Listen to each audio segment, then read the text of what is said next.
Olá, amiga ou amigo. É bom encontrar-me contigo a cada semana para estudarmos juntos estas lições da Bíblia. Lições que nos ajudam a crescer espiritualmente e também nos ajudam a aproximar-nos mais de Deus.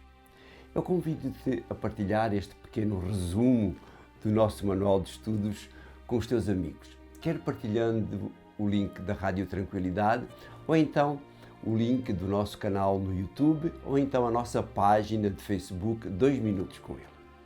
Já agora, convido-te a fazeres também gosto no nosso canal ou na nossa página, pois assim ajudarás outros a conhecerem estas boas novas da Palavra de Deus.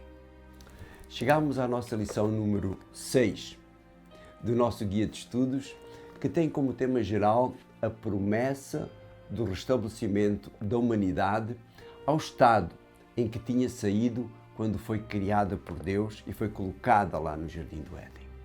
Para isso, Deus fez diversas alianças ao longo da história da humanidade, reforçando a grande aliança feita com Adão e Eva após o pecado destes. Ao longo das últimas semanas temos estado a ver a aliança feita com Abraão, a partir do momento em que o chama para sair de Ur para ir para a terra onde posteriormente estabeleceria a sua descendência como nação. Na lição da semana passada, vimos a promessa feita por Deus a Abraão neste caso, que tem o seu nome mudado para Abraão em função dessa promessa, de que ele seria o pai de uma grande nação. E o seu novo nome tem a ver exatamente com isso. Vimos também qual era o objetivo dessa nação, pois nela nasceria Jesus, e começámos a ver que nem sempre a descendência de Abraão cumpriu o objetivo estabelecido por Deus para eles. Apesar de tudo, Pedro, e apesar deste povo já não se encontrar, ou já se encontrar completamente afastado de Deus, ele descreve o povo de Israel, pois foi assim que Jacó, neto de Abraão, se passou a chamar, quando foi chamado para ser uma grande nação, e ele descreve assim este povo. Vimos isso em 1 de Pedro, no capítulo 2 e no verso 9. Lemos: Convosco, porém, não é assim, porque são geração escolhida, sacerdócio real, nação santa, povo que pertence a Deus, para proclamar as admiráveis obras daquele que vos chamou das trevas para a sua luz maravilhosa. Esta semana nós iremos ver mais alguns detalhes sobre a história deste descendente de Abraão, ou destes descendentes de Abraão, e os seus altos e baixos.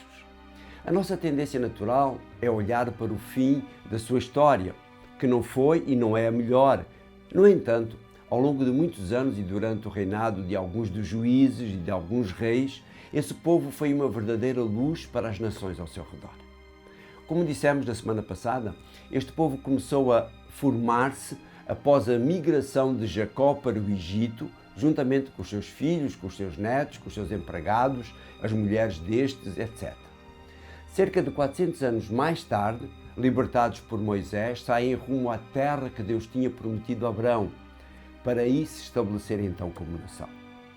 Ainda durante a travessia do deserto entre o Egito e Canaã, Deus diz sobre este povo aquilo que vem em Deuteronômio no capítulo 7 e no versículo 6. Diz assim: Tu és um povo consagrado ao Senhor teu Deus. O Senhor teu Deus escolheu-te para seres o seu povo particular, dentre todos os povos que existem no mundo. Conforme diz a lição, eles deveriam ser, no mundo mau, reis morais e espirituais, na medida em que prevaleceriam sobre o reino do pecado. Como intermediários entre Deus e os pagãos, deveriam servir como instrutores, pregadores e profetas, e deveriam ser exemplos de uma vida santa.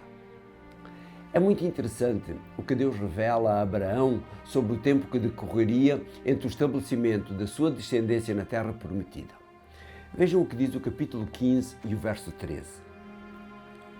Então Deus disse-lhe: Fica a saber que os teus descendentes hão de viver como estrangeiros numa terra que não é sua, e hão de escravizá-los e humilhá-los durante 400 anos.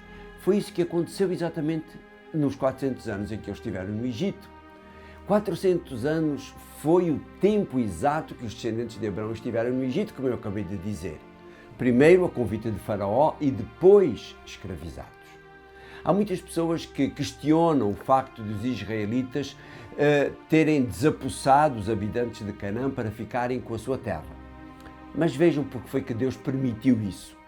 3 versos mais à frente, no verso 16, diz-nos assim, Gênesis capítulo 15, verso 16. Na 4ª geração, os teus descendentes hão de voltar para aqui, pois agora as culpas dos amorreus ainda não chegaram ao limite para receberem o castigo merecido. O que Deus está a dizer é que os amorreus, os habitantes de Canaã, onde Abraão se encontrava naquela altura, era uma nação terrivelmente má para as outras ao seu redor. Era uma nação de pecadores, pessoas que faziam aquilo que desagradava a Deus, semelhante aos antediluvianos. Ao entregar a terra aos israelitas como parte da aliança, Deus estabelece os benefícios e as obrigações dessa aliança, bem como a penalidade pelo seu não cumprimento. Vejam o que diz os versos 1 e 15 do capítulo 28 de Deuteronômio. Diz assim, mas se realmente obedeceres às ordens do Senhor teu Deus, pondo em prática todos os mandamentos que hoje te comunico, então o Senhor teu Deus fará de ti um povo superior entre todos os povos do mundo. E depois no versículo 15, mas se não obedeceres às ordens do Senhor teu Deus, pondo em prática os seus mandamentos e as suas leis que hoje te comunico, então cairão sobre ti todas estas maldições em abundância.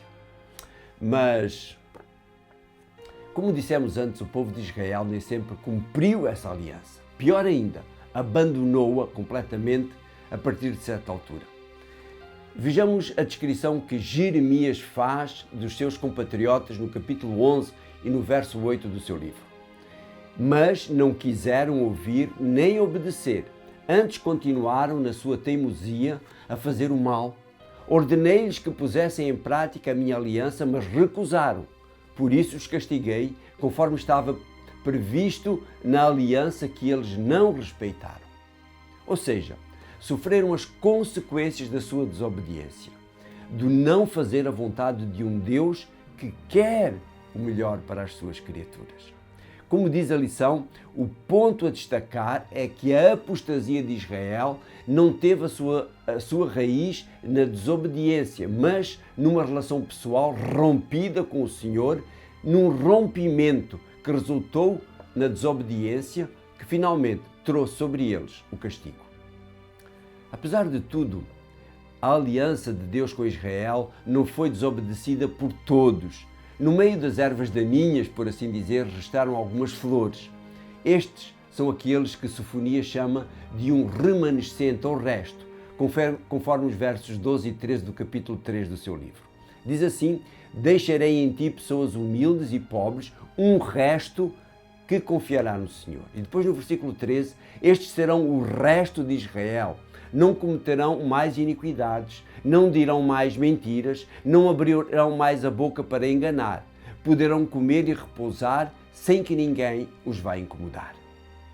Ao longo da história de Israel, quer na nação, quer no cativeiro, vamos encontrar pessoas fiéis a Deus, apesar das circunstâncias e da maldade à sua volta.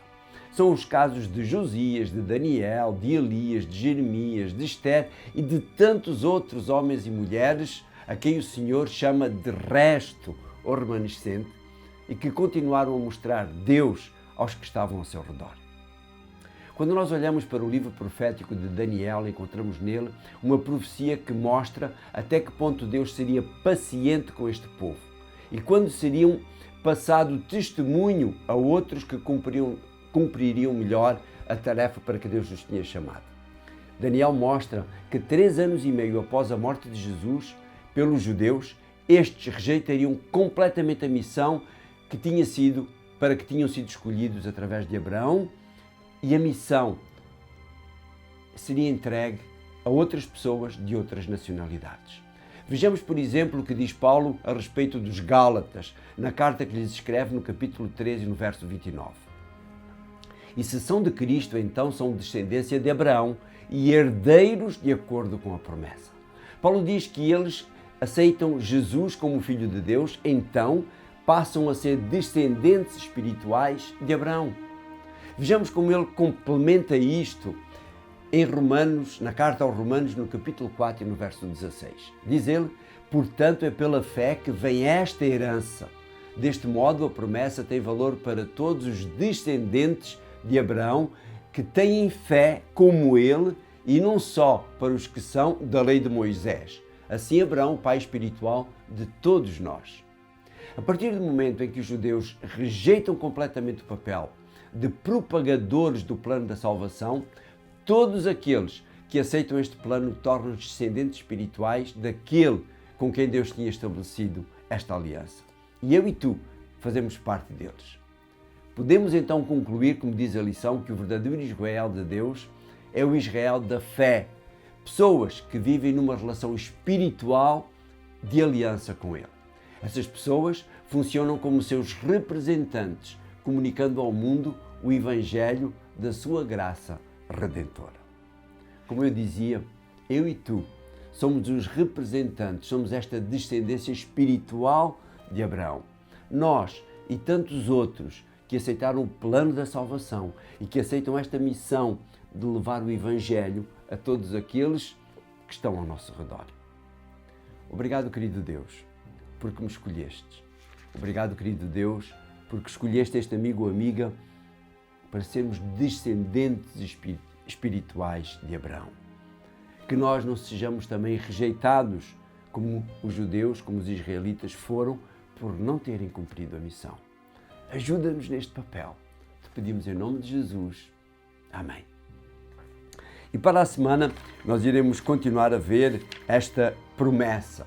E vamos dar um saltinho e vamos pular estes 400 e tal anos de que nós falávamos há pouquinho e vamos até ao Sinai, onde o Senhor vai reforçar esta promessa, esta aliança que Ele quer fazer com o povo aqui nesta terra para restabelecer um reino aqui nesta terra semelhante àquele que Ele fundou lá no Jardim do Éden. Até lá e um abraço.